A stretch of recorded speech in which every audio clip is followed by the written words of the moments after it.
আজকে আমাদের এরিয়ার বিখ্যাত সেলসম্যান আসছেন, তোদের সঙ্গে কথা বলবে, কিছু জানাবে। তোরা মনোযোগ দিয়ে শুনবি। কি ব্যাপার স্যার, ছাত্ররা সবাই এসে গেছে তো? আরে আসুন আসুন স্যার, এই আপনার ব্যাপারেই কথা হচ্ছিল। হ্যাঁ স্টুডেন্টস, প্রথমে আমি আমার পরিচয়টা তোদের দিয়ে দিই।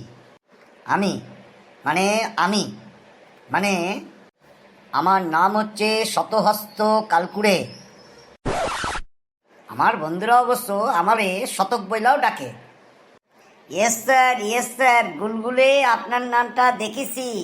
শতক বইলা যখন টাইপ করি, যখন সার্চ ইঞ্জিনে দিই, তখন আপনার ছবিটা ভেসে ওঠে। আরে ও তো ছোট মোটো কথা। আমি প্রথম জীবনে পেয়ারা, নারকেল এদিক থেকে ওদিক থেকে নিয়ে গিয়ে বিক্রি করতাম। এই বিক্রি করতে করতে প্রায় 50 বছর ধরে আমার অভিজ্ঞতা হয়ে গেছে।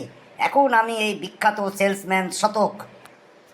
বলেন কি স্যার, মানে শতক স্যার, আপনি পেয়ারা, নারকেল বিক্রি করতে করতে গুলগুলের নাম তুলে ফেলেছেন, বিখ্যাত হয়ে গেছেন? হ্যাঁ, এতে আবার আশ্চর্য হওয়ার কি আছে? না স্যার, আসলে আমার বাড়ির পাশে ভোদার কাকা 80 বছর ধইরা নারকেল, বাতাবি লেবু, কমলা লেবু, জুঁই ফুল কত কি বিক্রি করে, কিন্তু ওর নামটা তো গুগলে দেখা যায় না। আরে ওদের কোনো অভিজ্ঞতা নেই, তোদেরও নেই। এই গুগলে নাম তোলার জন্যে জানিস কত কাঠ খড় পোড়াতে হয়? আগে না স্যার, একটু কয়া দিন না স্যার, তাহলে আমরাও গিয়ে গুগলে নাম তুলে দিয়ে আসবো। শোন, আজ থেকে প্রায় 30 বছর আগেকার কথা। আমি তখন সবে বড় হয়েছি, ঠিক আছে? সাইকেল নিয়ে বেরিয়ে পড়লাম, গুগলে নামটা তো তুলতেই হবে। প্রায় 2 রাত 3 দিন সাইকেল চালাবার পর আমি যখন গুগলের অফিসে পৌঁছালাম, দেখি ওখানে তাব্বর সব লোকরা লাইনে দাঁড়িয়ে আছে। স্যার, তাব্বর বলতে কি বোঝাচ্ছে? আরে তাবর মানে বড় বড় লোক, যেমন সেই নাচতো অ্যাকশন, তারপর বক্সিং করতো, তারপর আমাদের এখানে বিগবি, এসআরকে, কত লোক তখন লাইনে দাঁড়িয়ে গুগলের নাম তুলতেই হবে। ওই লাইন দেখে তো আমি প্রথমে ঘাবড়িয়ে গিয়েছিলাম। কেউ চেনে না শোনে না, হঠাৎ দেখি ভিড়ের মধ্যে আমাকে একজন ডাকছেন, শতক বাবু এদিকে আয়। তাকিয়ে দেখি সেই ভদ্রলোক যাকে একসময় আমি মুরগির দেশি ডিম বিক্রি করতাম। এখন কিন্তু আমাদের ভারতবর্ষের সুপারস্টার, নাম আমি বলবো না, এই কাছে পিঠেই থাকে। তোরা হয়তো গিয়ে তার পিছনে লাইন দিবি। ওইখানে গিয়া আমার বাবার নাম লিখলো, আমার গ্রামের নাম লিখলো, আমি কি করি, আমার চোখের ছবি লইলো, আঙ্গুলের ছাপ লইলো, পায়ের ছাপ লইলো, ঠোঁটের ছাপ লইলো, তারপর গিয়া গুগলে নাম উঠা গেল। যাক, সময় খুব কম। এবার তোদের মধ্যে কেউ একজন বল, তোরা সেলসম্যান হতে গেলে প্রথমে কি বিক্রি শুরু করবি? স্যার, আমার তো কোনো অভিজ্ঞতা নাই। ওই আমার পাশে আছে না হুদকে, ও খুব ভালো বলতে পারবে স্যার। বল বাবা হুদকে, বল, সময় খুব কম, এক্ষুনি ছুটির ঘন্টা পড়লো বলে। স্যার, আমি আমি তো খুব ছোটখাটো ব্যক্তিত্ব, তো আমি প্রথমে আমলকি বিক্রি শুরু করব। হ্যাঁ, কোনো ব্যবসায় ছোট নয়। বল, আমলকি যে তোর কাছ থেকে লোক নেবেই, সেইটা তুই কি করে বলবি? স্যার, আমলকি লইয়া আমি বসুম, আমার ওই হোদা কাকা আছে, হোদা কাকা চপ, ফুলুরি, সিঙ্গারা বিক্রি করে ওই দোকানের পাশে। ধরুন কোনো লোক 2-4টে চপ খেয়ে নিল, 2-4টে ফুলুরি খেয়ে নিল, তাদের তো স্যার ভক করে ঢেকুর উঠবে, আর আমার থেকে আমলকি কিনতে আসবে। হ্যাঁ, ঠিক আছে, কিন্তু তোর প্রফিট কি করে হবে?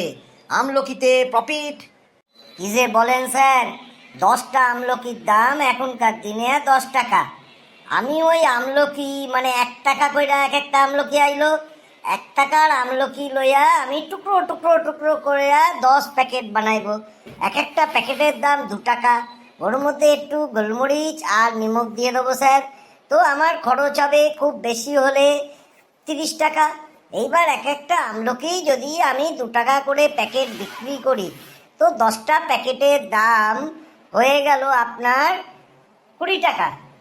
তাহলে একটা প্যাকেট মানে একটা আমলকি থেকে আমি 20 টাকা ইনকাম করলাম, তাহলে 10টা আমলকি থেকে আমি 200 টাকা ইনকাম করব, কিন্তু কিনেছি তো মাত্র 10 টাকায়, আর 20 টাকা লবণ গোলমরিচ ইত্যাদি ইত্যাদি, তাহলে 30 টাকা খরচ কইরা আমি 200 টাকা বিক্রি করছি, আমার 170 টাকা প্রফিট হয়ে গেল স্যার। 1700 টাকা যদি একদিনে ইনকাম হয়, তাহলে 30 দিনে ইনকাম হচ্ছে স্যার প্রায় 51,000 টাকা। সব ছেড়ে ছুড়ে আমি ওটাকে 45,000 টাকা ধরলাম স্যার। আমার যাতায়াত ভাড়া আছে, খাওয়ার খরচ আছে, তো মাসে যদি আমি 45,000 টাকা ইনকাম করি, বছরে চিন্তা করতে পারছেন স্যার কত হতে পারে? বছরে স্যার ইনকাম হবে প্রায় 5,40,000 টাকা। এই ব্যবসাটা কি খারাপ?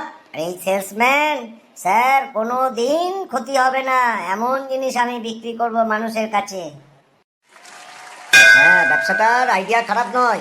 ঠিক আছে স্যার, আপনার ছেলেগুলো তো দেখছি ব্যবসা আইডিয়া খুবই ভালো আছে। ইয়েস স্যার, আমাদের ছেলেগুলো এক একটা সব জিনিয়াস।